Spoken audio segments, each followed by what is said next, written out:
Good morning, everyone, and welcome to our webinar on creating lasting social value from value chain to social change.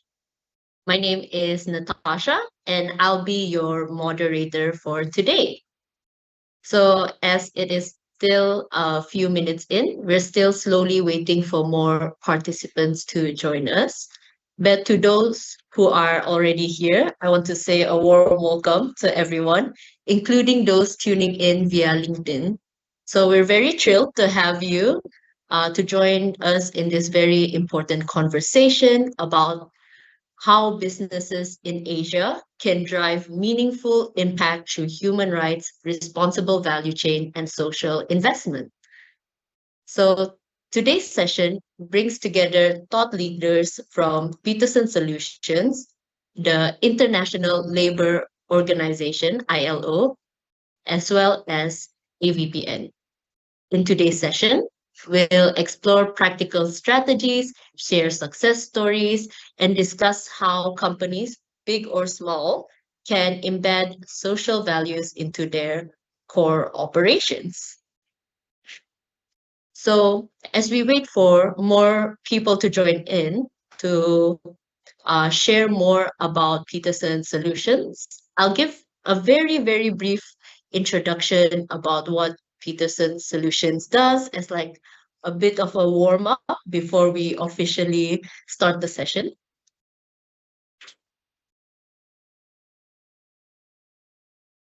So, who is Peterson Solutions? So, we've been operating since 1920 and we started our roots in agricultural inspections. So, we've been operating for over 100 years now, like more than a century. And I'm sure that's older than most of our attendees today. And throughout those 100 years, we've grown so much. We're exploring the field of inspections, logistics, quality certifications, as well as risk management. We also have a heavy focus on expert delivery. We deliver solutions through technology and expertise, and we cover all aspects of the supply chain in many industries, including agriculture, energy, forestry, sustainability, and textiles. So we're a family-owned company, and we have over 600 people in our company and a presence in more than 80 countries around the world, as well as projects in over 120 countries. So even in Malaysia alone, we have offices in Sabah, Sarawak, and Selangor. So our solutions are quite diverse. It includes sustainable sourcing.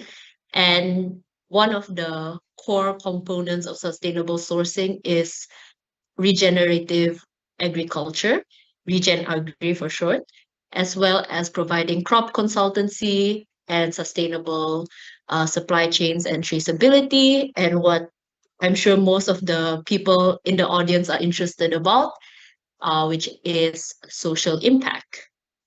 We also cover the upcoming legislations and regulations. So, for example, EUDR, the European Union Deforestation Regulation, as well as CBAM, the Carbon Border Adjustment Mechanism, which are all the new regulations that a lot of companies are struggling to adapt to. So this is where our services come in. We can provide the consultation to help you navigate these changes, as well as the usual services of ESG strategy and reporting, GHG inventory, LCA, SBTI, and etc.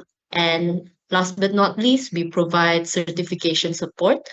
So for companies such as like if you're in the oil palm industry and you want to get your MSPO, we can help you through that process. We have trainers who are certified for to conduct SIA for your company. And yeah, we cover a really wide range of industries.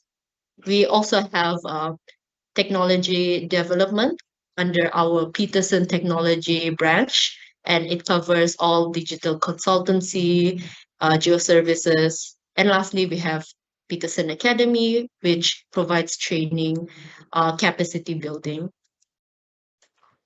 So we do this through on-the-ground work. We send our auditors to your site. And additionally, we do capacity building. We provide training. We have a training room in our office as well. And we also have an international network of sustainability professionals.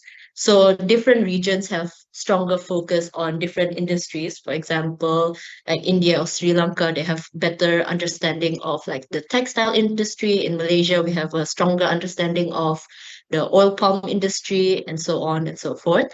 And last but not least, we're very value chain focused, which I'm sure a lot of us in this audience are as well. So yeah, our focus industries, as previously mentioned, agriculture, food, textile, retail. So in our audience right now, we have a diverse range of industries. So if any of this sounds interesting to you, feel free to talk to us at the end of the session. So this is our offices globally. In case we have anyone in the audience who are from outside of Malaysia. And now that we're about 7, 8 minutes in, I think we can start the session. All right, without further ado, yeah, just quickly want to say thank you everyone for joining. So now we'll start the session with our first speaker, Mr. Romain, who is the Social Impact and Human Rights Lead for Asia. Over to you, Romain. Thank you, Natasha. Can you see my screen?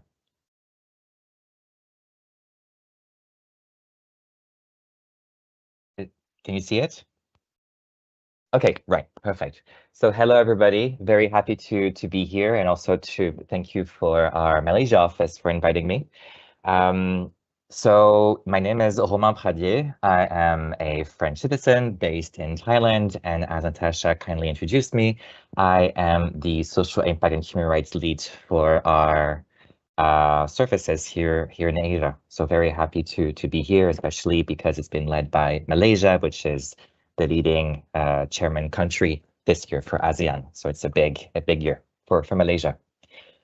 So my presentation is going to be a bit interactive. I want to see if we can all together identify the reason why we talk about social impact in the first place, because we need to, I think, remind ourselves why we're talking about this topic. And of course, linking it to business, because this is the topic of this conversation today. So I don't know if people can react live, but if not, I can just give a moment for people to think when I'm going to ask some questions about social impact. So 68% is a big number, and it represents the share of the Asian workforce working in informal employment. What do we understand by informal employment? It's workers who do not have a set contract, who may not have the right papers, or they're not paid regularly. There are many different ways of being informally employed, but few ways to be formally employed. So I think we need to help people understand the definition of what it is to be formally employed, and also the benefits to both the worker and the employer, right, in this situation. So very large number in the most populated region in the world. So very important for us to keep in mind. So I don't know if people can react live, but I can give you some minutes to think about it. What do you think are the top 5 Asian host countries for migrant workers? So I'm not saying countries that export migrants, but countries that import countries that receive migrants in Asia. So I can give you some time. I don't know if people can already answer in the chat, if it's possible.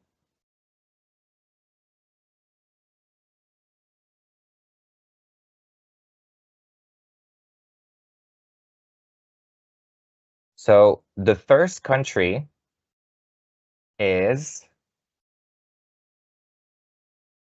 Japan. So that's top 5 of countries that host migrants in Asia. So Asia, I'm stopping it maybe at Pakistan, right? I'm not counting the Middle East because, of course, if you look at Dubai and so forth, they do host a lot of migrants as well. But I'm focusing about maybe Asia and the Pacific. The 4th country is South Korea. The 3rd is Singapore. The 2nd is Thailand, where I currently live. And the first one is Malaysia. So it's quite important for us to be talking about this in this current situation right now in a webinar hosted by our Malaysian colleagues. Let's now look at access to formal financial institutions in Asia. What do we understand by this? It is having access to a recognized and authorized institution that would provide you with money or store your money. It can be a bank, it can be a loan provider, it can be, you name it. I'm sure you got the idea. So here, I want to look at it with a gender focus. So 65% of men in Asia have access to a financial institution. Why is it so important? Because if you want to grow a business, not just in Asia, everywhere in the world, you need cash, right? As I often mention, let's pretend I'm good at cooking and I want to open a restaurant. I need some money to buy the facility, to have some labor at the beginning, because the money will come in later, right, with my revenues. But at first, I need some cash. Or if I earn money, I need to store it somewhere that's safe, right? Safe from violence, safe from, I don't know, climate risk. It needs to be stored somewhere. So this is extremely important. So 65% of men have access to financial institutions in Asia, formal ones, as opposed to 36% for women. This is the largest gap in the world, right? So already for men, it's quite low, but it's a lot lower for women. There are different reasons for this. It can be because women have less an active decision-making sometimes in finances. Doesn't mean they work less. If you look, for example, at the agricultural sector, I would say that worldwide 80% of the workforce in agriculture are women. So they are pretty active, but they may not be decision makers when it comes to finances in that respect, sometimes because of law, because of tradition, because of religion, culture, many different things can be in the way, of course, of women, sometimes even knowing that those options exist. There is, of course, a very big program that's very famous, which is the microcredit system that started in South Asia, which also targeted women to make sure they would have access to finance. Now, let's talk about grievance mechanisms. So as a simple, maybe a bit too simplistic definition, a grievance mechanism is making sure that your voice is heard. So wherever you are in the supply chain, if you see a problem that's either affecting you, another person, or the operations in general, to be able to express to the right decision makers, hey, I'm here, I'm seeing this, please tackle this ASAP. So the top high-risk sectors in our region are textile, electronics, and obviously agriculture. I'm not sure I'm being groundbreaking here, but I think it's good to be able to remind ourselves that those are massive industries, not just in terms of grievance issues and room for improvement, but also, I'm sure you know that in ASEAN and in the rest of Asia, those are simply the largest sectors, right? So we need to tackle this. And the last topic is $3 per day. That's a very low number. It is the poverty line for lower middle income countries, which represents most countries in the region, I would say. Of course, you can exclude Singapore and Japan, but I would say in general, that would be the threshold. So 1.1 billion people in Asia live below this. So needless to say, that's massive. And there is, to use a euphemism, a small room for improvement for us here. So there is quite a lot of things to be done. So this is a quick reminder at what we're dealing with in Asia. So there is a need, I would say, a development, humanitarian need to tackle these issues, but what does that mean for businesses? What would also be a driver for a business to engage in tackling those issues? So first, there are legal drivers, as of course Natasha mentioned earlier. So I would say that if you look at those drivers, most of them come from the West. Of course, the European Union is leading here with the CSDDD regulation. They are currently discussing a new regulation called Omnibus. The US have the Federal Acquisition Regulation, but I would also add, so the OECD obviously is not a government, right? They don't have power to force countries to abide by anything, but they have really good guidelines that I strongly encourage all of you to look into to see how to engage in business and human rights. But the West is not the only region where this is growing, in terms of regulations. We also have countries in our region. For example, South Korea. I'm not going to go too much in detail. I don't want to be too boring or too much into detail, but South Korea passed recent laws also that asked Korean companies to have a transparent human rights due diligence in their supply chain.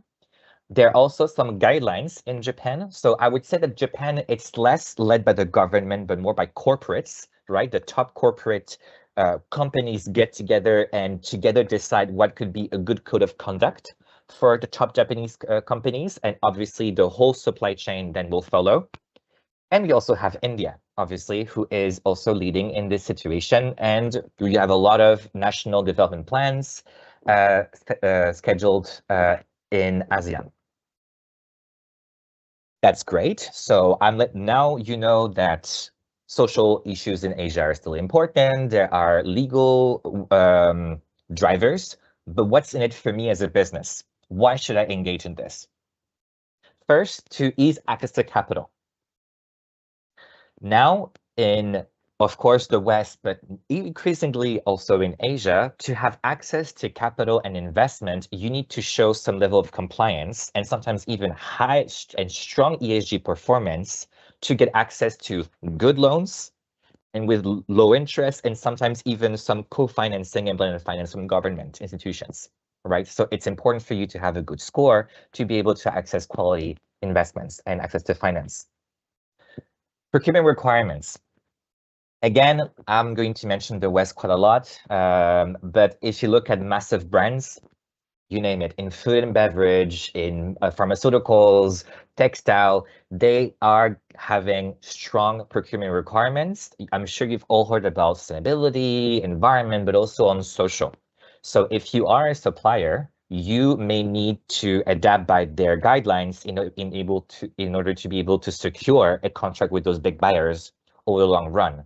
And you need to start soon because most of these big brands have clear deadlines by 2030. So you have 4.5 years, a bit less, to be able to be compliant with those regulations. Risk mitigation. So I've shown a banana to show you there's a big risk.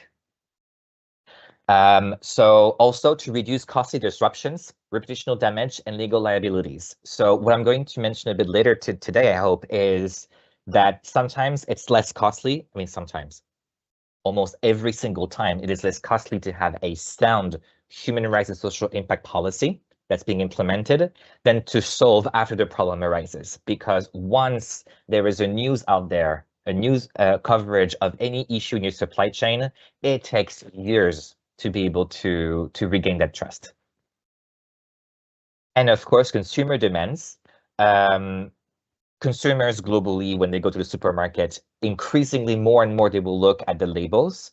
Again, in Europe, it's quite common. In the US, it's growing. In Asia, you do have this. It is growing. And what I've realized also with some research is that a top commodity, a top product, where people will look at the components and the certifications more and more, are cosmetics everywhere in Asia.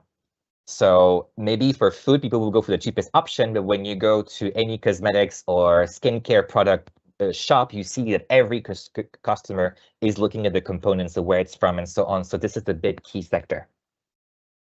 Lastly, corporate drivers. So this is the logo of the UN Business and Human Rights Forum for Asia in Bangkok, which we've attended earlier this month. So of course, most big companies have ESG goals. It's important for your brand reputation and trust. For B2B and B2C. Employee attraction and retention. I know in Asia, there is a massive young population, which means that they have more of the bargaining power when it comes to jobs. So it's getting a bit more difficult to keep them interested.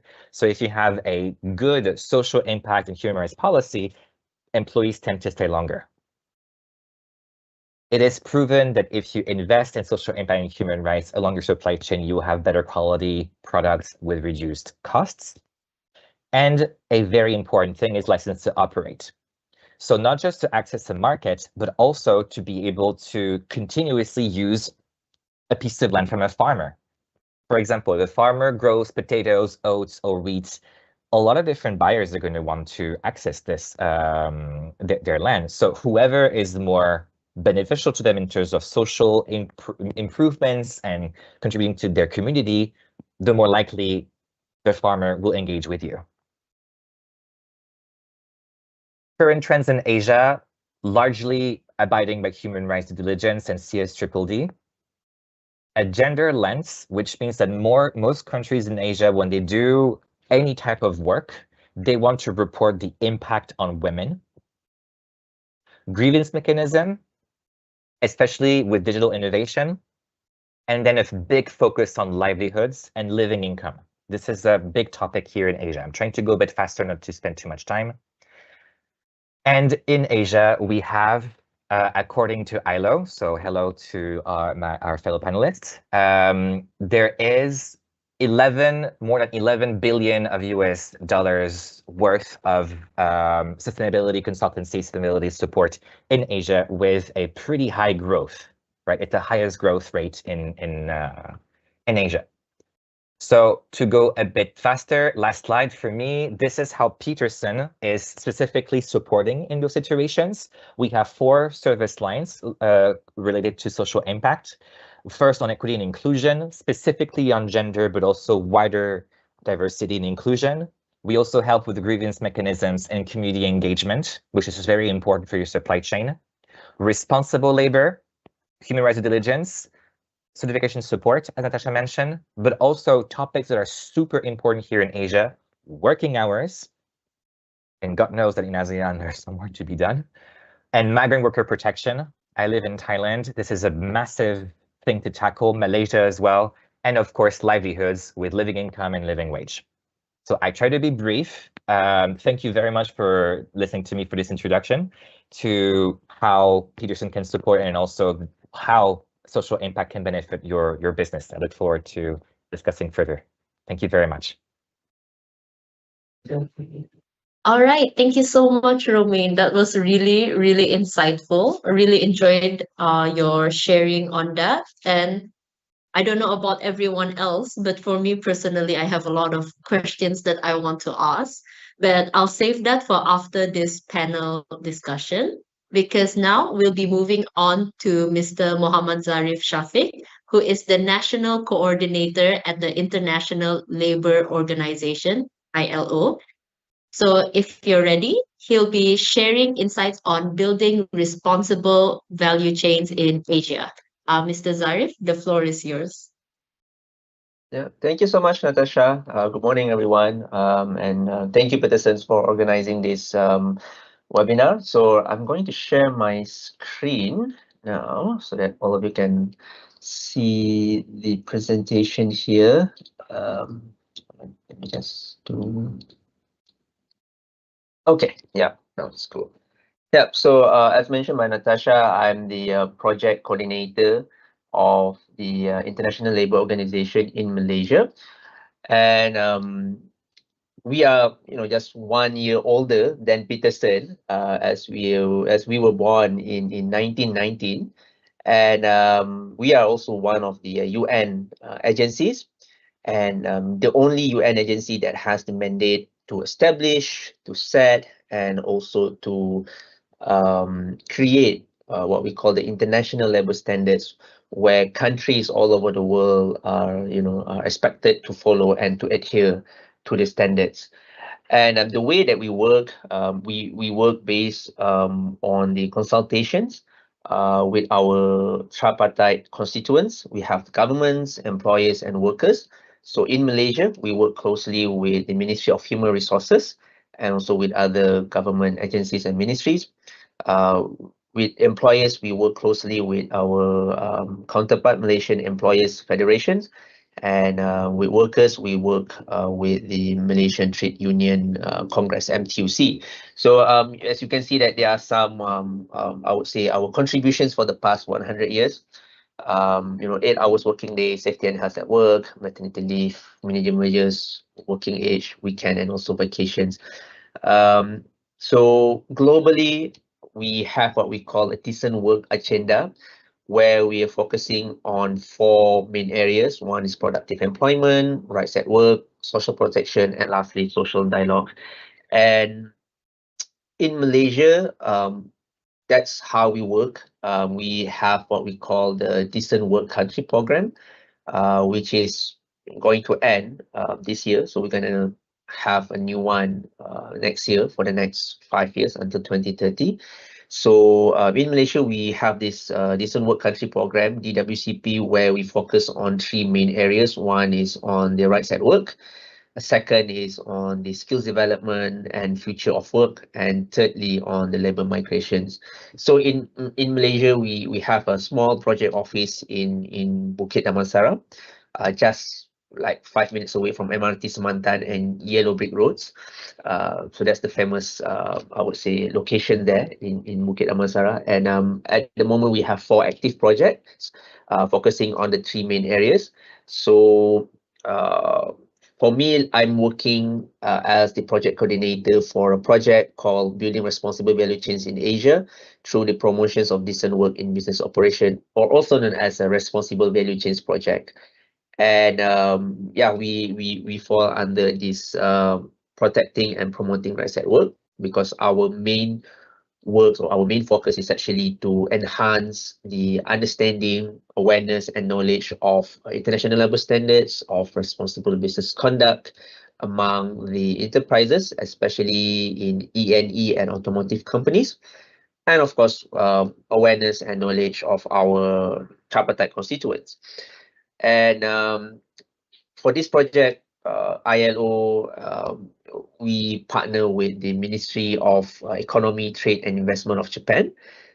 So not only in Malaysia, but also in 3 other countries, India, Laos, and also Japan itself. And as you can see, that's how we want to achieve what we call a win-win situation by having an enhanced enabling environments for inclusive growth. And how to achieve that is by having an improved RBC, responsible business conduct, and decent work for sustainable supply chain in the country. So when we talk about social impact, when we talk about responsible business conduct, this actually, to me, is like it's the same thing, where responsible business conduct is all about maximizing the positive impact and minimizing the negative impact of the business on the economy, environment, and social progress. And since ILO is the only UN agency that has the mandate to establish the international labor standards, we only focus on the labor dimensions of the responsible business conduct, or in other words, we focus on the social part of the responsible business conduct. And of course, when we talk about social impact, when we talk about labor dimensions, it affects all of us who are workers or employees in a workplace. And how do we establish or create the international labor standards, and how that relates to enterprises? So we have what we call the conventions established, agreed by the tripartite constituents, the government, employees, and workers.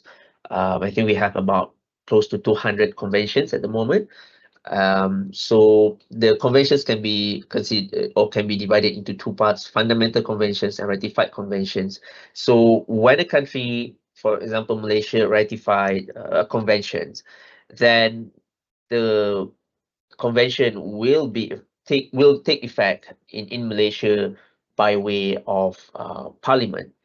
Okay, where the government will need to introduce a new law or to amend existing law in accordance to the convention that has been ratified from ILO, and then that's how, once it becomes a local laws, then that's will affect enterprises or companies needs to follow and adhere to the laws. There's also another way of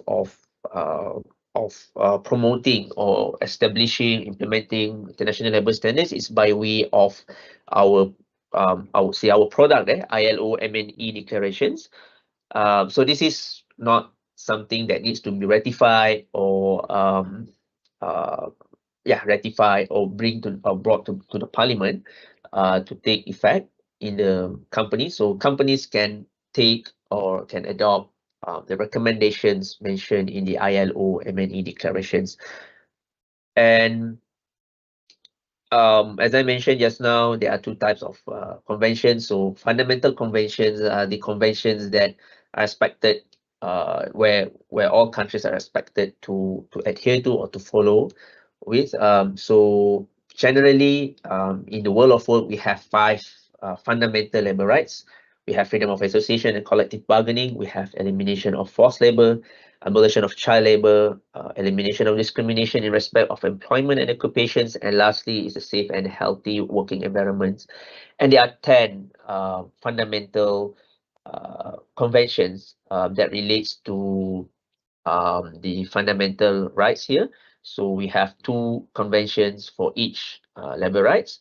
So so in total we have 10. And as you can see, the one that I highlighted there is the one that where Malaysia ratified the convention. So out of 10, we already signed or we already ratified 7 of the fundamental conventions. So so it's not that bad actually. Yeah, and actually the recent one that we signed is this Convention 155, which is on the Occupational Safety and Health Convention. So this is one of the examples of how by ratifying the ILO conventions that will reflect to our local laws. So when Malaysia ratifies the Occupational Safety and Health Convention, we call it C155. So under this convention, there is a provision saying that a worker who has removed himself from a work situation which he has reasonable justification to believe presents an imminent and serious danger to his life or health shall be protected from undue consequences accordance with the national conditions and practice. So then the government amended our OSHA, Occupational Safety and Health Act, by inserting a new provisions under the Section 26A, subsection 2, which which echoes the Article 3 of the Convention 155. So that's how, by ratifying ILO conventions, and that's how it reflects in our local laws. So this is one of the examples. And when we talk about responsible business conduct and social impact, there are 3 main documents exist in the world. So Romain already mentioned about the OECD guidelines for multinational enterprises, and there are also another 2 instruments. One is the published by ILO, and another one is the United Nations Guiding Principles on Business and Human Rights. And so for ILO, this is our product. This is the only ILO instruments that directly addresses companies on the policy and practices they should adopt.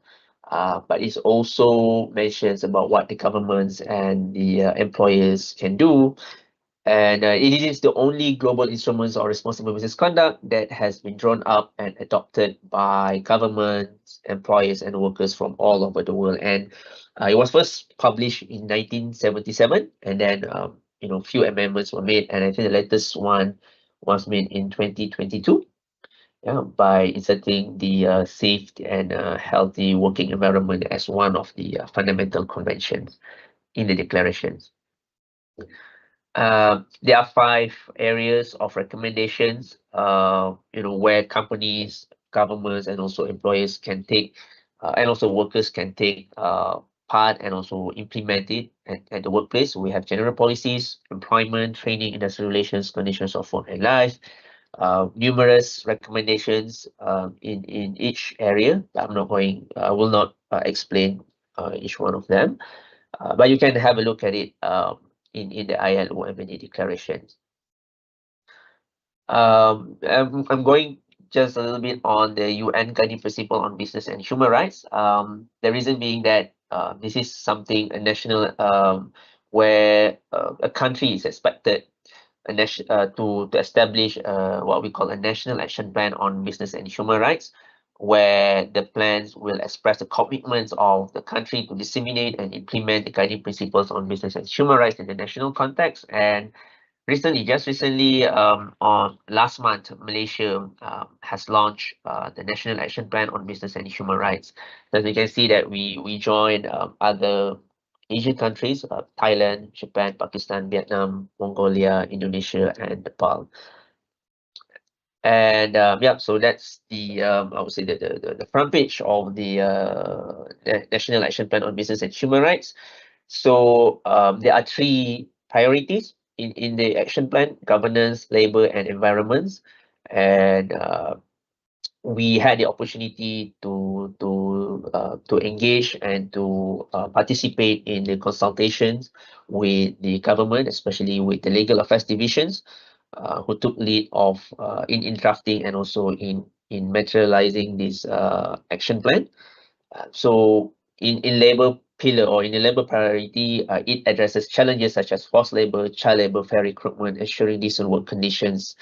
And there are a few actions plans that needs to be done by the government, by the businesses, and also the combinations of the governments and also the companies, especially when it comes to the grievance mechanisms. And of course, reference were made to the ILO M&A declarations and other ILO key conventions in the labor priorities.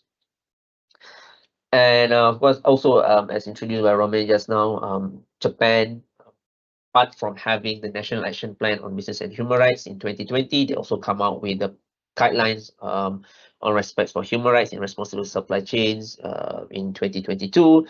It is not binding, meaning that it is not mandatory for companies to follow or to implement the guidelines, but it sets a clear expectation for all companies operating in Japan to respect human rights through formulating a human rights policy, conducting human rights due diligence, and providing a remedy through grievance mechanism. And that also includes companies operating in Japan and a Japanese company that operates outside of Japan. And again, ILO declarations was mentioned in the guidelines. And we also provide free assistance or support to enterprises by way of our ILO help desk for business, where you can ask whatever questions that you want to ask about labor issues, about labor matters that happens in your company. Okay, and you will get free and confidential expert advice regarding the issues. And it opens to all, so feel free to ask questions, to to seek advice from our expert. And yeah, and if you want to learn more about my project here, Responsible Value Chains, feel free to scan the QR. And yeah, and I look forward to receiving questions and queries from all of you. Thank you so much. Okay, thank you so much, Mr. Zarif, for that very insightful presentation. And also thank you so much for working to protect our workers' rights. It was very interesting to hear about the M&A declaration, and I'm sure our audience may have further questions about that, as well as about the help desk, which is very useful, especially since some of us are not even aware of our own workers' rights. So now we'll be moving on to our final panelist, which is Ms. Jehan Omar, who is the Senior Manager for Southeast Asia at AVPN. She will be speaking about the role of social investment in creating impact. Ms. Jehan, I'll pass the floor to you. Hello, everyone. Can everyone hear me? All right. I see some heads nodding.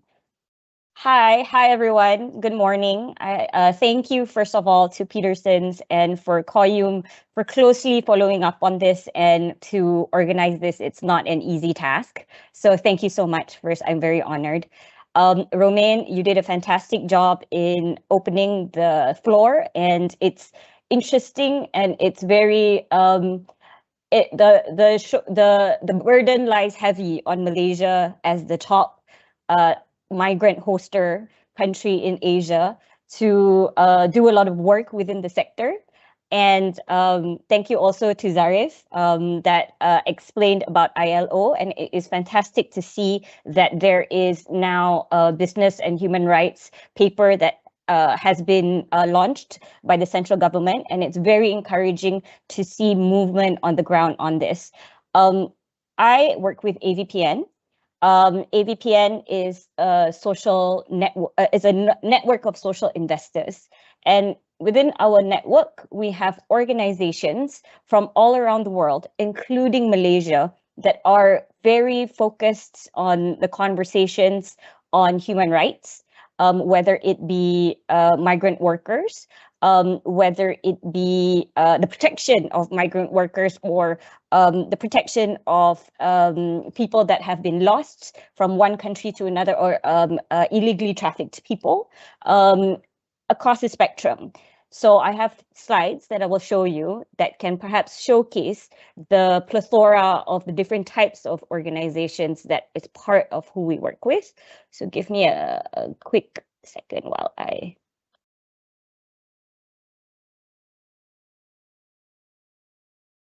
Okay, can everyone see my screen? I see some heads nodding. I'm going to give a quick introduction to AVPN and the work that we do, and I'm going to leave time for you to ask questions after. AVPN is a large organization now. We have about 123 people working from across the world, and we are a nonprofit based out of Singapore, started out of Singapore, and we are a membership organization of social investors from various different countries. And here,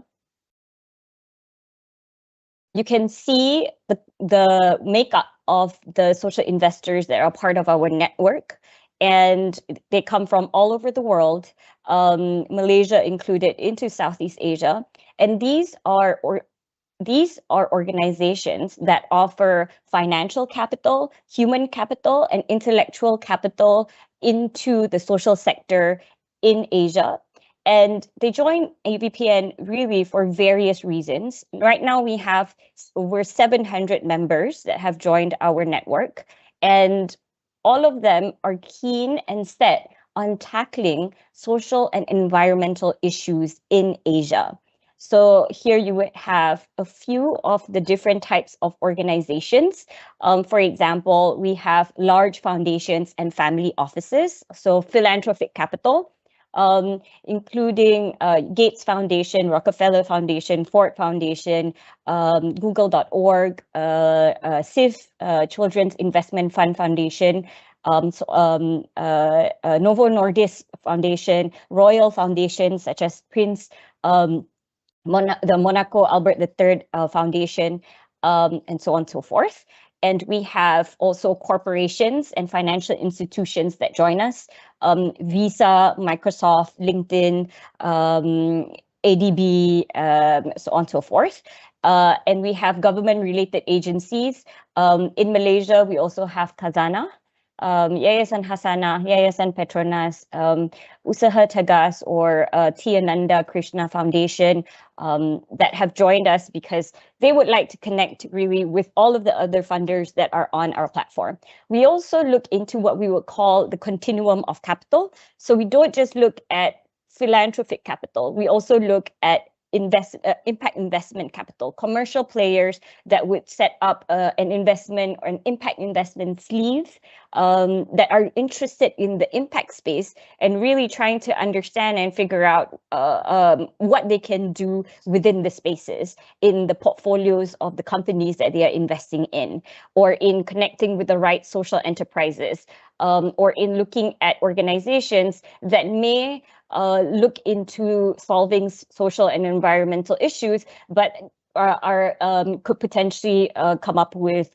financial returns at market rate. So those are impact funds and impact investment funds. We have also intermediaries. For example, we have the Global Impact Investment Network, GIN, and we have many different types of agencies, like Dalberg is there, your EYs, KPMGs is in here, Social Ventures Hong Kong, or the group that looks into impact investing in Hong Kong has also joined us. And all of them join us together for various reasons, because they would like to get connected with other impact capital players from across the world in trying to scale their programs, in trying to find ways to fund their programs, to support their programs, find strategic partners in different countries so that they would be able to further advance their own successful programs in social and environmental impact. So we work with the impact ecosystem in multiple ways. We started off really as a members network. We started off really bringing different types of players together. We recognize that there are so many people that are working in silo, so many people that are in the same space but don't really know one another, especially when it comes to reaching out and meeting people that are from different countries. So Malaysian investors speaking to Taiwanese investors, or speaking to UAE investors within the impact space in itself. So that is really what we first set out and were designed to in matchmaking and getting people and organizations together. We also have many international NGOs and government-related agencies that are also part of us. For example, we have International Justice Mission that looks into strengthening justice systems across Asia and works really closely with vulnerable communities that are and covers human trafficking and covers migrant workers. So what we would do then is that we would introduce organizations that are part of our members to one another, in hopes that when they have met one another and they have the same impact goals, they would then take it forward and be able to work together commonly and closely there. So we really first started off with that basis, but then we recognize that, when we bring together people from across the world, from Thailand, from Bangladesh, from India, all of them are trying to figure out, hey, what are the best practices in social investment? I'm giving off my funds for years and years to come, but I don't see the impact, or I can't see the impact that I thought that I would be able to get. Why is that? So then we started off with our knowledge team that really looks and sets into the social investment space and studying the social investment space in Asia, from Asia, and trying to figure out trying to surface and trying to bring the best practices and case studies that can showcase to investors in Asia. These are the best ways that you are able to invest your funds into this space. So we have an academy team, research and insights team. We do learning circles with social investors. We do impact measurement and management workshops with funders and with different intermediaries across Asia. And with knowing that, hey, investors are looking at, trying to figure out what the best practices are in doing their impact, they also started to say, I want to do my impact together with other people. I want to collaborate and have financing mechanisms together with other organizations, so that if I were to anchor fund the fund, I would like somebody else to also match that fund with me. So then we started off our capital mobilization team, which really kickstarted across COVID. And we look at building philanthropic funds, which are grant capital.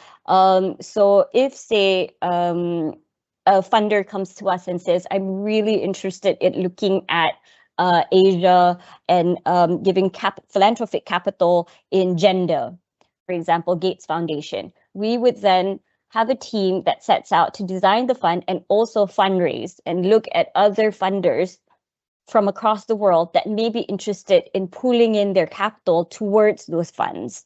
And so if it's gender with Gates Foundation, then we would speak to Target Foundation, Chanel Foundation, and so on and so forth, who would then agree to match their capital. And in effect, inadvertently, what we will be creating is a larger pool of funds that can be deployed to support the gender space in Asia. And in this particular case, it is in India. Our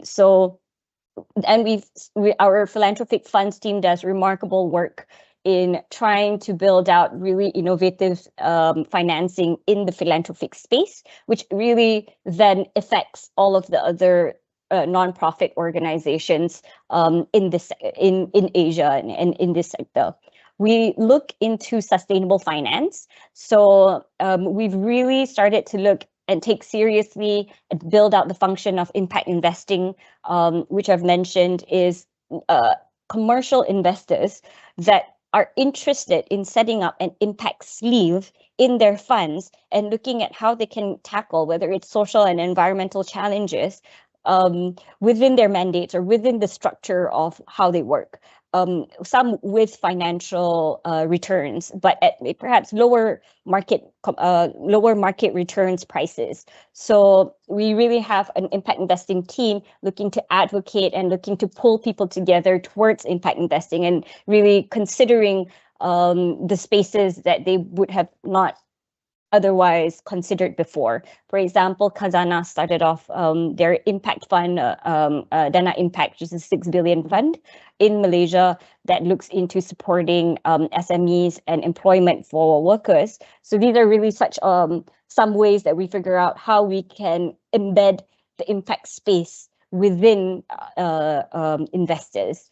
So one of the big things, apart from impact investing, that we look at is blended finance. So through all of the conversations that we have had with so many of these investors, we've come to recognize that there's a huge demand for blended finance, particularly to fund large-scale climate infrastructure projects or large-scale health projects, and to figure out how philanthropic capital can play a role in public capital, in figuring out how they can also work with private capital in making the space or making the project successful.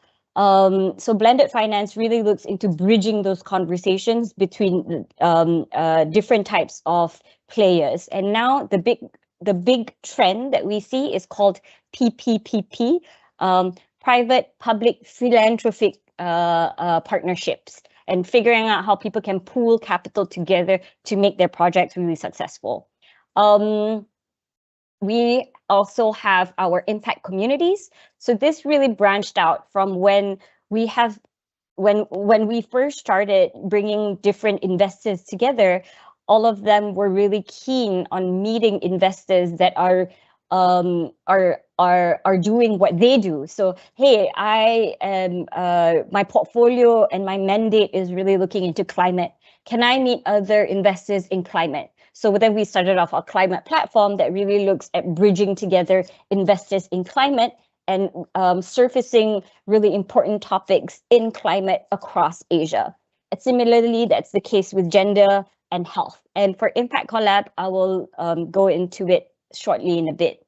And finally, through all of these conversations, we recognize that by pulling into 600, now 700 different social investors, there is actually a big room for us to work in the policy space, or to have our to be part of really important conversations globally. We recognize that Asian voices are missing in global leadership stages. So we try our best as possible to get our investors or our members' voices heard in platforms like UNGA, the UN General Assembly, Climate Week in multiple countries, so on and so forth.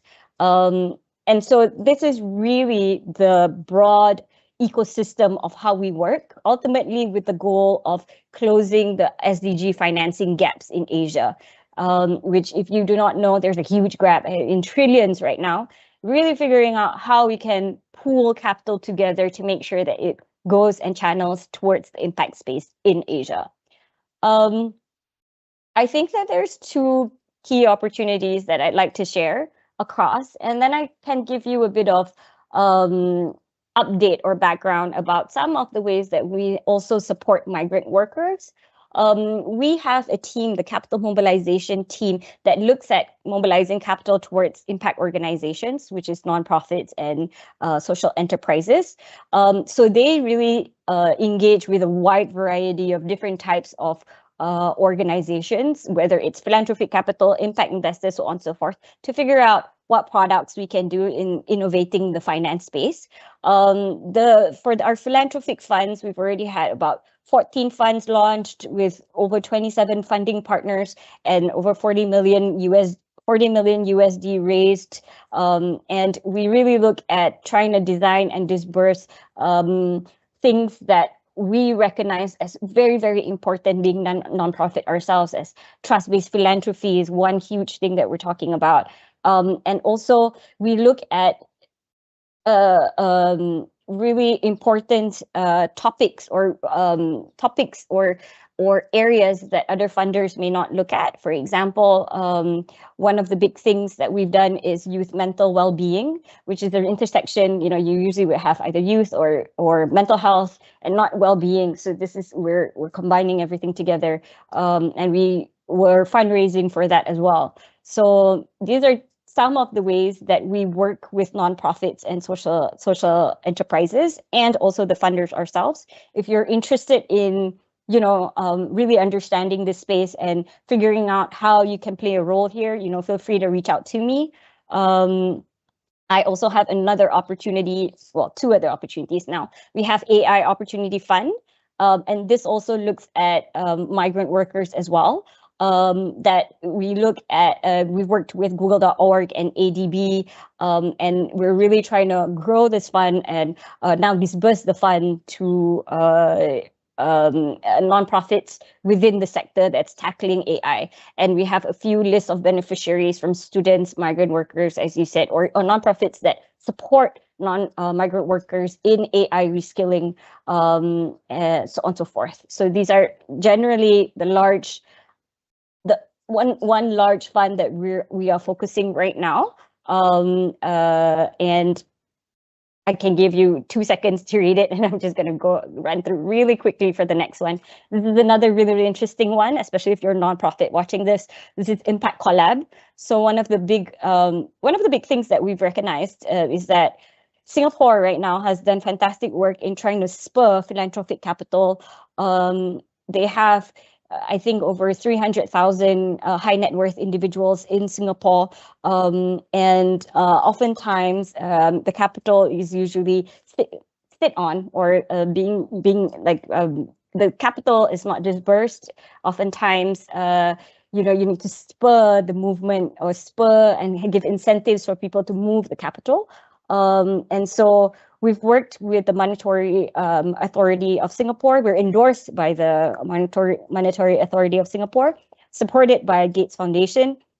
And what we've done is we are bridging that gap between philanthropy from Singapore towards the whole of Asia.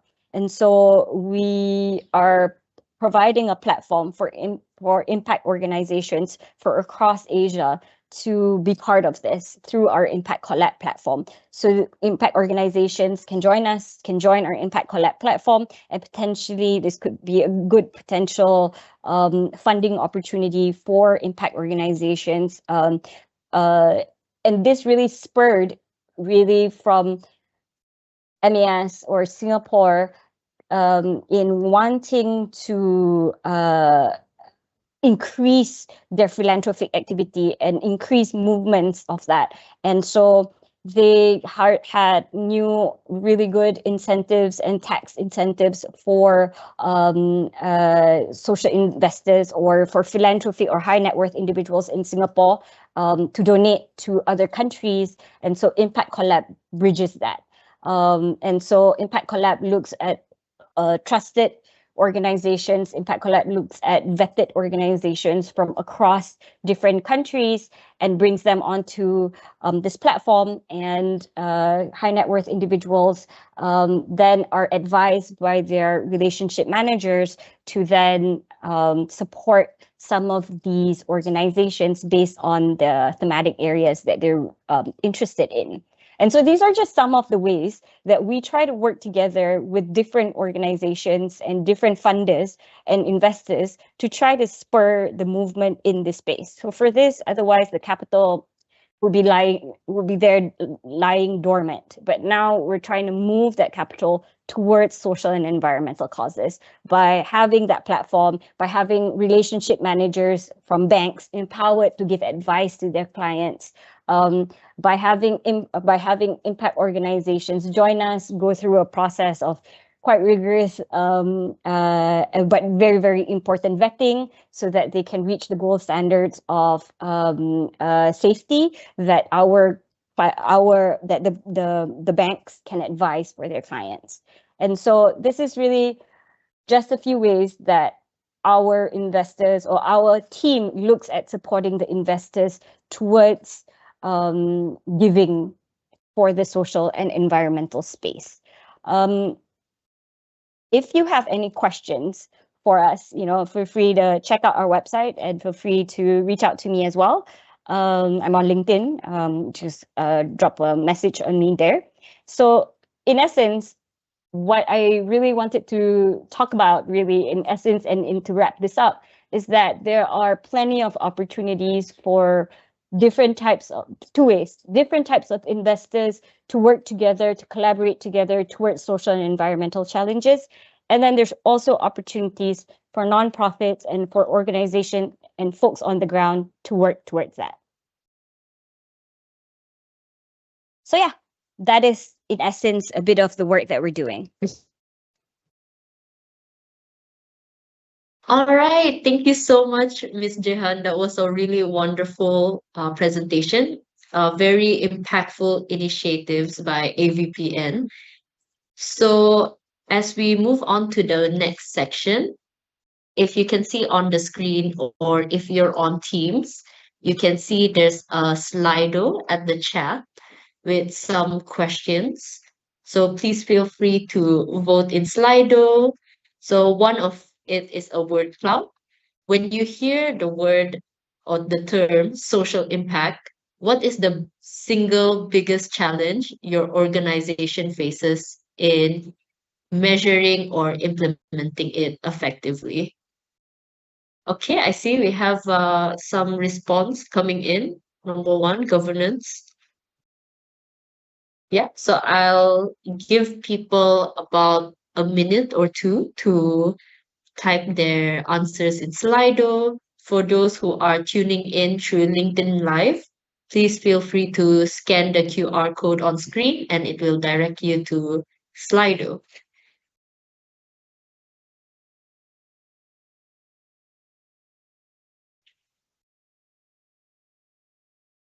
So as we wait for some more responses, I think social impact is still a relatively new concept, especially for companies who are profit focused. But then as our previous panelists have discussed, it is important for organizations to be more involved in giving back to society. So another one is salary. Yeah, okay, understand. Supply chain buy-in. Okay. As for the person who typed governance, uh, I'm sure you might have questions for ILO, maybe. Later you can ask for the clarifications on how companies can implement social impact more effectively. Impact measurement. Okay, understand. Yeah, it's hard to measure the metrics of impact at the end of the day, because at the end of the day, it is quite invisible, right? You don't really see it at your bottom line. It's more of an invisible benefit. And yeah, someone also wrote doing the right things. Okay, I'll give people a few more seconds. Please feel free to write on it again.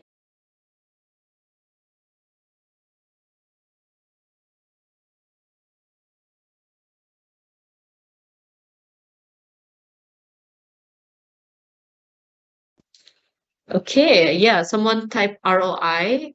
That's especially important for companies because at the end of the day, they need to see what do they get in return for all the investments that they put. I think this is something that we can carry forward to our Q&A session that will happen later. So now we move on to the second poll. In your company's value chain, which area poses the most significant social risk or greatest opportunity right now? So we have 4 options. First is ethical labor and human rights.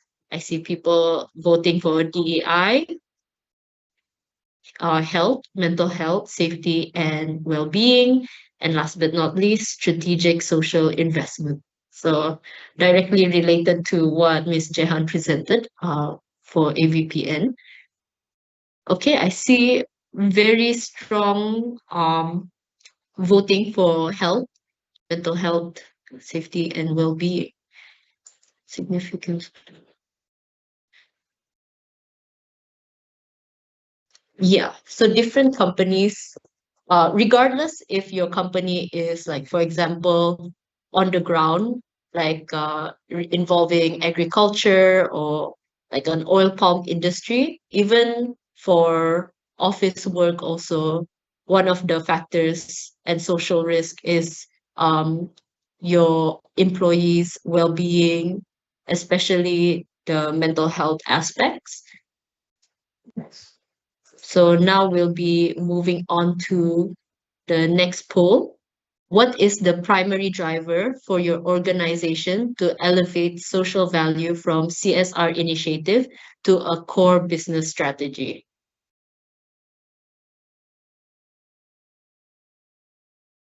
Okay, I see ESG requirements and adhering to regulatory compliance pressure. Yeah, so this is where the governance aspect comes in. Okay, the poll is moving around. ESG requirements, yes, especially for the publicly listed companies. Now that they have to produce their ESG reports, it's becoming increasingly relevant. But yeah, if any companies in this meeting, in this webinar, have a challenge of producing their ESG report, Peterson Solutions can assist with the whole A to Z process of it. And I also see building brand loyalty and securing competitive advantage. Yes, that's definitely true. Customers are changing their preferences, and attracting and retaining talent is equally relevant because a lot of people, with the rise of like social media and awareness about human rights, know most people don't want to work for a company that jeopardizes this, goes against their belief. So now we'll be moving on. Yes, okay. So I hope that Slido session opened your mind a bit and warmed up to our next session. So hold on, I'll be sharing screen for.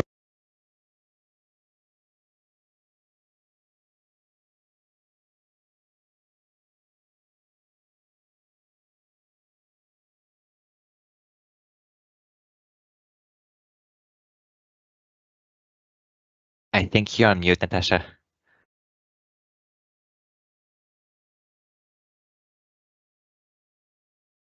Natasha, I think you're on mute.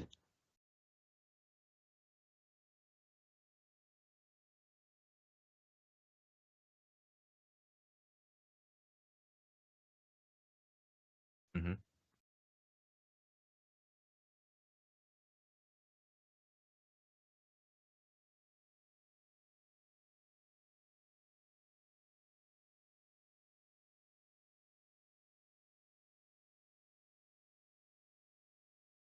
Sorry, I realized I was muted this whole time. Okay. Yeah, technical stuff. Okay, but yeah, so while we wait for people to write in the Q&A for group discussion later, I'll proceed with asking the audiences, the panelists some individual questions for them to elaborate further on their presentations. So I'll start off with Romain. During your presentation just now, you talked about all the drivers, um, such as legal drivers, economic drivers, corporate drivers. So it's a lot of the why, but what we want to know is a little bit more about the how. So my question is, how can businesses integrate human rights into their frameworks without compromising profitability? So I think you're asking a key question, right? This is the question that people are asking themselves. So I think what's going to be important to take into consideration here, Natasha, is if we look at pure return on investment, we actually have to look at the opportunity costs of not doing things, right? I think this is probably where I want to focus right here. So it's human rights, to me, are not just a cost, it's an insurance for the license to operate. Because if you don't do it, you lose access, right? And so this becomes a problem in your supply chain. So I've taken a lot of notes and done a lot of research for today, and I've seen that, for example, the World Business Council for Sustainable Development, WBCSD, reports that companies failing to comply with human rights lose billions in contracts, reputational damage, and access risk. That was from 2022, which means that if you don't comply, you can lose massive contracts because you have pressure from above, big buyers. I think we can see each other now. Yeah.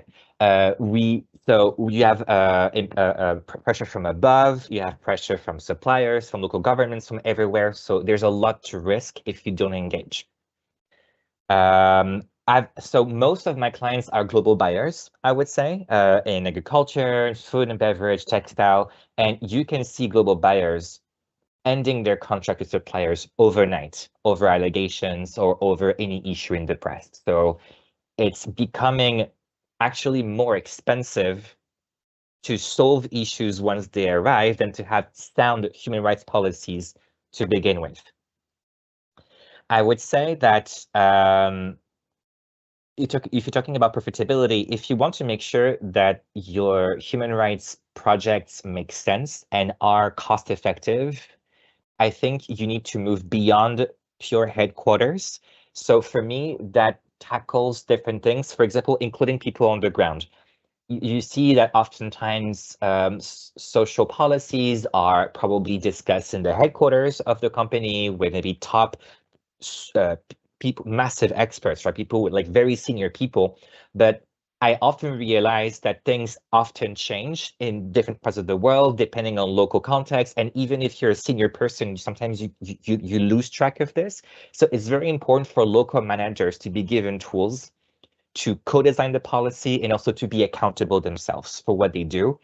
And because that can help also identify risks that are on the ground and to design solutions that are compatible with the context, I would say. I would say this is extremely important for two topics, working hours and migrant workers, especially in the case of Asia. And I think that my last point here would be to invest in local capability, which is both smart and cost effective. The UNDP, the United Nations Development Program, mentions that companies that train their local team members reduce their remediation costs by up to 30%. So remediation cost is what happens when you're faced with an issue and you want to solve it. So instead of curing, you want to prevent it, right? If you're a doctor. So basically, it's better to give vitamins before than to cure after. So this is what I'm seeing right now. And also, if you have a program that is locally led, it is cheaper and more sustainable in the long run. So I think what is very important is, of course, to have global guidelines. So I would say that saying, okay, by 2030, by 2050, we want globally to reach a specific goal. Maybe per region, you want to maybe narrow down those goals, but then empower local offices to decide how they reach those goals. Obviously, there needs to be some sort of cohesion, but I think this is probably the best way to go at it. So I would say that the trade-off here is that human rights and integrating human rights in what you do strengthens business resilience. It protects your access to market. It secures customer trust, business loyalty, and it is also ultimately just a massive competitive advantage, I would say, to be able to engage in this. So that's my answer here.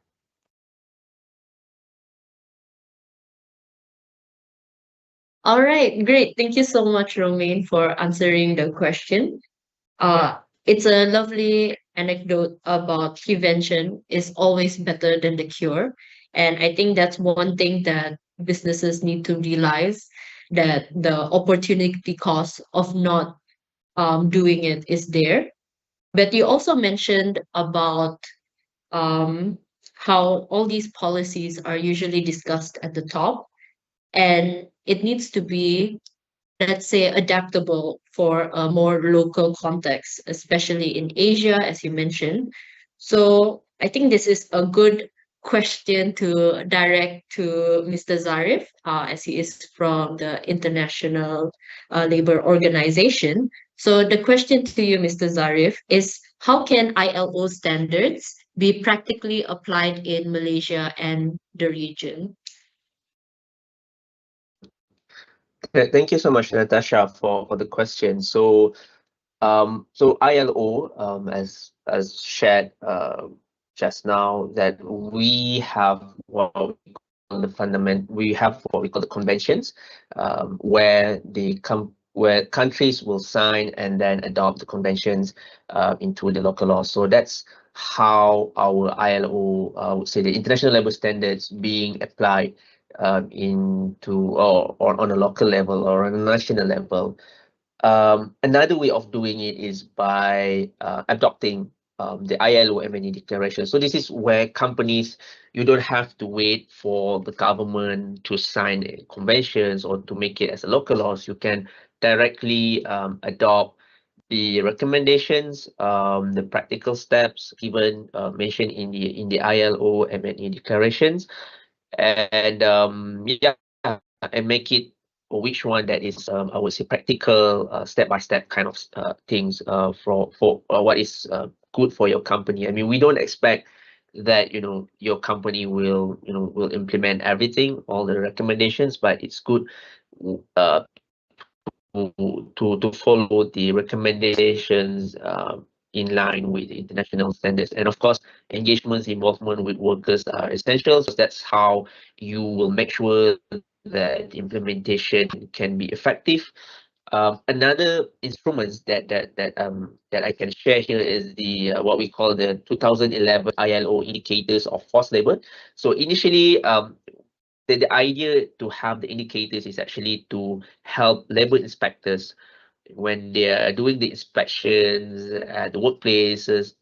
They can identify whether or not the companies commit or practice forced labor.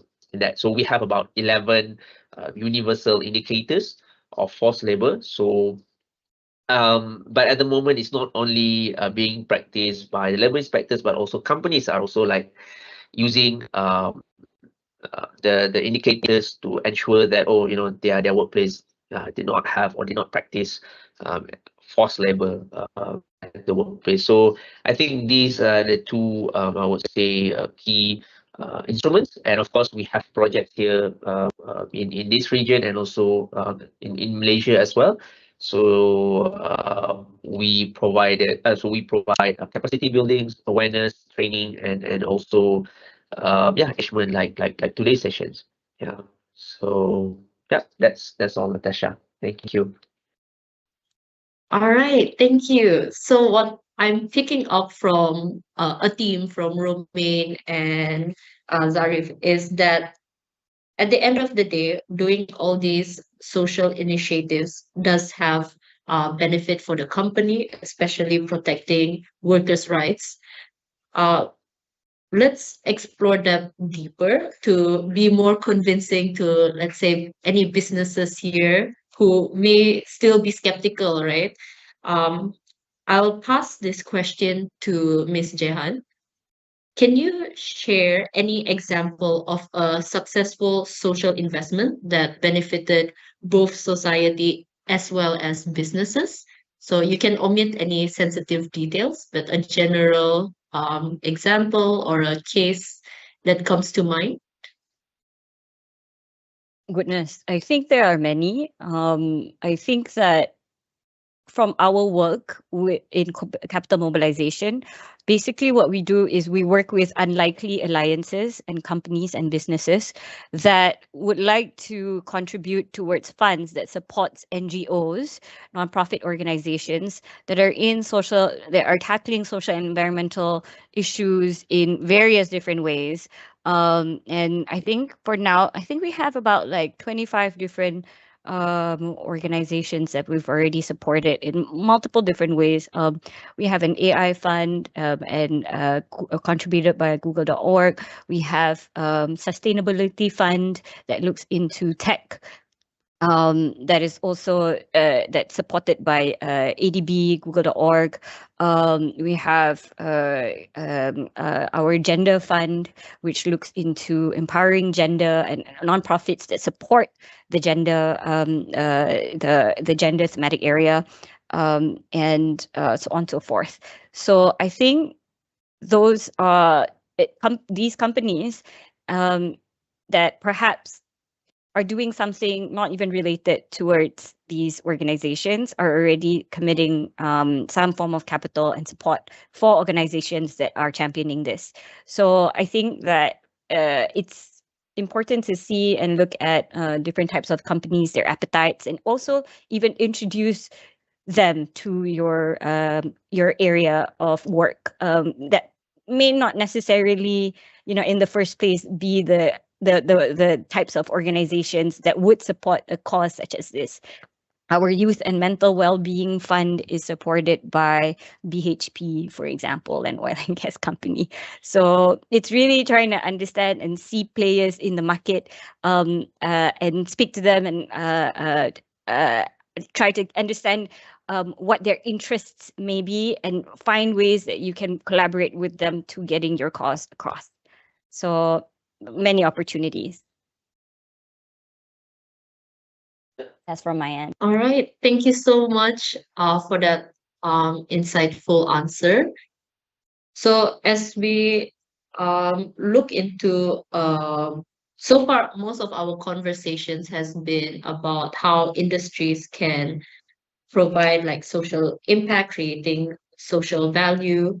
But I want to divert the attention a bit to all those smaller companies. So I understand AVPN also works with smaller SMEs, like for example, with their AI initiatives as well. But I'll open this to any of the panelists that would like to answer. What advice would you give to SMEs or startups that want to integrate social value but lack the resources or expertise? open to anyone.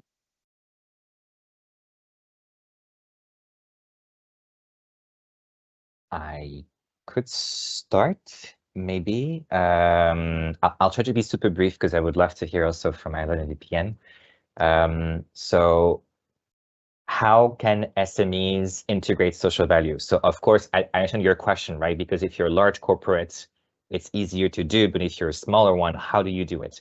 So I would say that the first thing will be, it's okay to start small. Baby steps are completely fine. Right. So it's not just about large budgets, it's also about modest actions that also have an impact. For example, creating a grievance channel. It's of course you can have very detailed grievance channels if you have a very large supply chain, but even a shorter one is already a massive step. Maybe also providing flexible working arrangements also for your workers could be also a very important thing. So I'm going to quote ILO. I mean, in my work, ILO reports are my readings for my long winter nights. So I do read you quite a lot. So I think it was a report from 2020 that showed that SMEs in Asia and the Pacific employ more than 2/3 of workers. So if you look at it at a larger scale, if every SME did a small thing, the impacts are massive in Asia, right? So this is also how you can see things. It does not mean that big corporations don't have a role to play. They sure do, but we all have a small role to play. A second thing will be to also embed it locally. Don't look at what big companies do and copy paste. It's great to get inspiration, but I would say look at your most pressing risks. Maybe you can do a quick risk analysis and then understand, okay, are my risks just protection of other workers? Is it living wage? Is it maybe engagement with communities? What is it? And then just maybe focus on this. I suggest you look at your sector, your commodity, but also your geography. There are a lot of tools out there, a lot of wonderful consultants who can help you, of course, but there are lots of things to be done, and also doing it locally is going to be very, very important. For example, the UNDP, I think, said that 30% of locally based initiatives are more cost effective than the ones who are not. And the last one is to build partnerships, and it's something that Jehan mentioned a lot, and that's why I was nodding the whole time she was speaking. Building partnerships is going to be very important. You cannot handle everything by yourself, especially when you're an SME. Not everything can be in-house, right? And you have a lot of NGOs, philanthropy agencies that will subsidize or even offer services and due diligence. Again, I strongly recommend to read the OECD's practical guidance for SMEs because it's also very important. So I think if you calculate all of this, so I think I said baby steps, build partnerships, and also locally embedded solutions, you got it. It's already a very big way for you to include social impact in your work.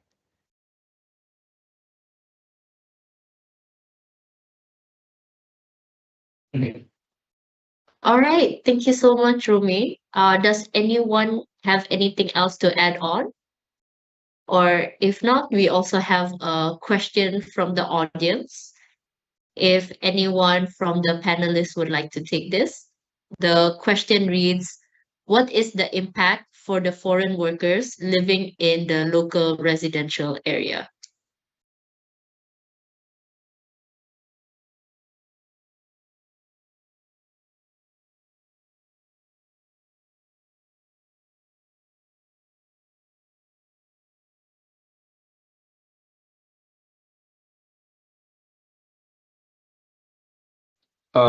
Maybe I can try to just a little bit attempt to answer this question, Natasha. So when you talk about the impact for the foreign workers living in the local residential area, according to the of course, when we talk about the social impact or when we talk about the labor impact, of course, foreign workers, first of all, the employers are required to adhere to the Act 446 about the minimum housing standards, etc. So they need to provide that for the foreign workers. And of course, there are also other social impacts that will also affect the local residential area. But from the ILO perspective, that's one thing that I can highlight or address here, where the government, there is a need for the government, for the employers actually to adhere to the act, the local laws of 446. Yeah.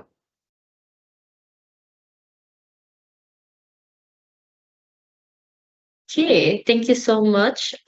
So I understand that we are going over time. So I'll give the audience maybe 1 minute in case anyone has any burning questions before we slowly wrap up this session. Yeah. Okay. So, well, if the oh, well, suddenly we have so many questions. Okay, I understand that we've already gone a bit over time. Let me see, will there be a straightforward? To direct what structure is needed in board mandates and okay, you know what? Okay, in respect to everyone's time, I will give each panelist 1 minute to summarize their thoughts, and you can include an answer about um, to reply to this Q&A in your 1 to 2 minutes summary and key takeaway for today's session. I think we can start off with Ms. Jehan, perhaps. All right. So I think that today's session has been insightful in looking at everything from labor standards and understanding how social impact can create value within companies. I think that it's important for all companies to look into impact, regardless of size, and look at how they can play a role in impact. And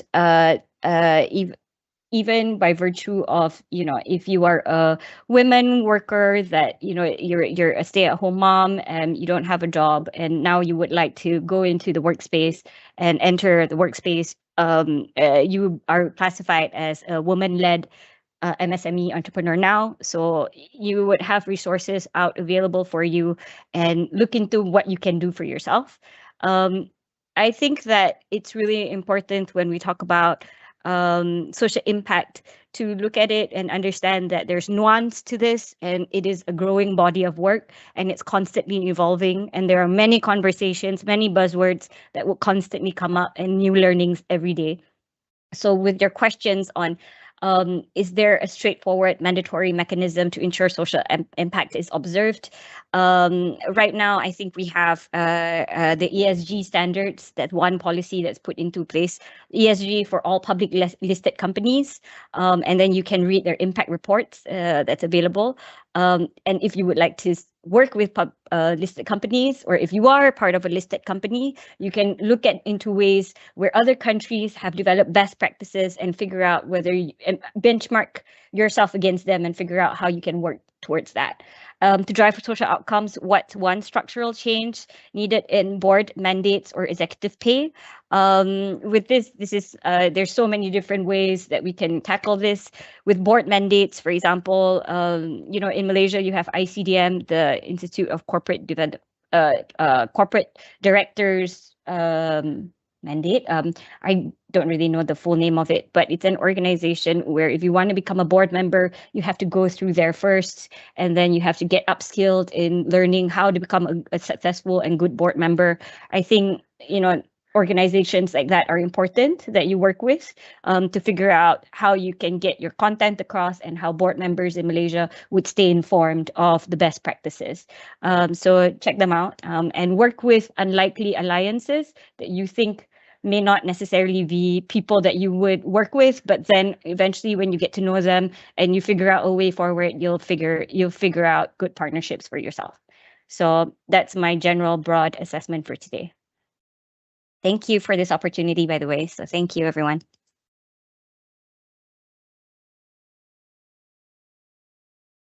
Audio? Okay, I'll pass Thank you very much, Ms. Jehan. I'll pass it to Mr. Romy next. Thank you, Natasha. So I'll try to be brief this time. So for me, a key thing to take into consideration is if you look at multinational companies, 70% of their ESG risks lie in their supply chain. What does that mean by this? Is that, I mean, I don't want to sound like we all stronger together, but a little bit. So sorry to be a bit cheesy, but I think we really need to work together. And of course, when we talk about those ESG risks, sadly, but it's also an amazing world of opportunities. Asia is quite up there in terms of the regions where those risks reside, of course. So again, as we've mentioned earlier, it's important to have buy-in from the top of your company. It's important this is actually super useful. It's important for the local offices to take full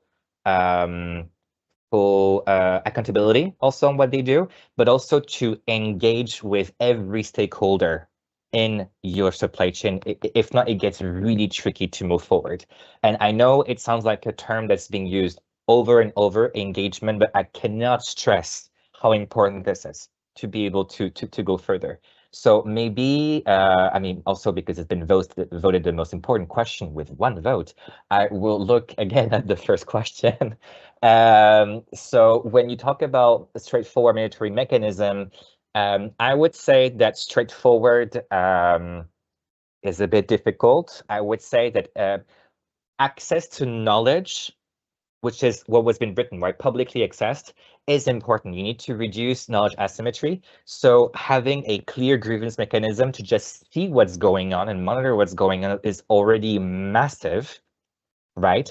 And I would add, if you had a third party, which can be a certification body, it can be an NGO, it can be any type of company around, to cross-check what's going on and validate the claims, and also make sure that what is being done is just ethical and well done. That would boost the quality of your claims. So I would say that this is going to be very important as well.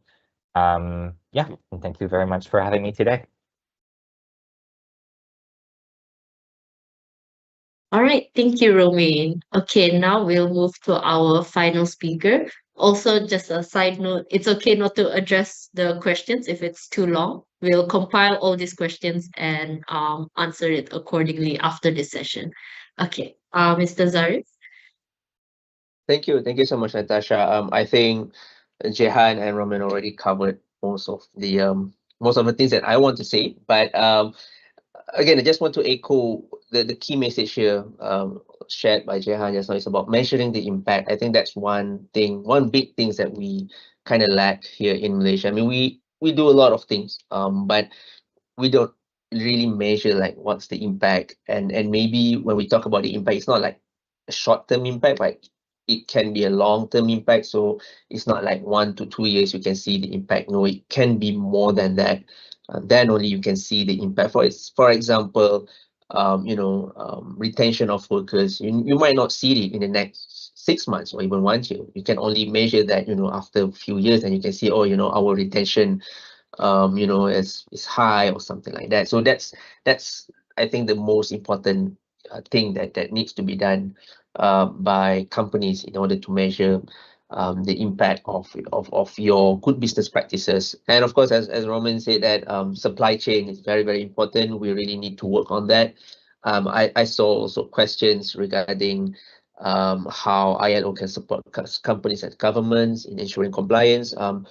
Well, one short answer is that we are here to provide capacity buildings, awareness workshops for companies, and it's for free. Okay, we are not allowed to charge anything for the companies or for enterprises. So just last week we had one with the automotive companies, where the automotive company actually they did not only do it for their employees, but also they invited their vendors, their suppliers to come and attend our sharing sessions on responsible business conduct and also international level standards. So I think that's one way of us supporting companies and governments. And yeah, overall, I think that we need to not only to continue this conversation, but also, you know, to start doing it. And yeah, thank you again for this conversation, everyone. Okay, thank you so much, Mr. Zarif, as well as all the speakers here today. And to our audience, thank you for your patience. I know we have moved a bit out of time, but I really appreciate everyone spending their Tuesday morning before lunch in this session. So very briefly, just allow me maybe 1 minute. So if this type of session interests you, and if in the future your company is interested in learning about a different topic, such as about carbon, we're also having a physical event in 14 November in KLCC covering sustainable finance. So for example, if when Ms. Jehan mentioned about sustainable finance and you want to learn more about that, yeah, this might be the event for you. So if you're interested, feel free to scan that QR code down below. Now, I'll be wrapping up.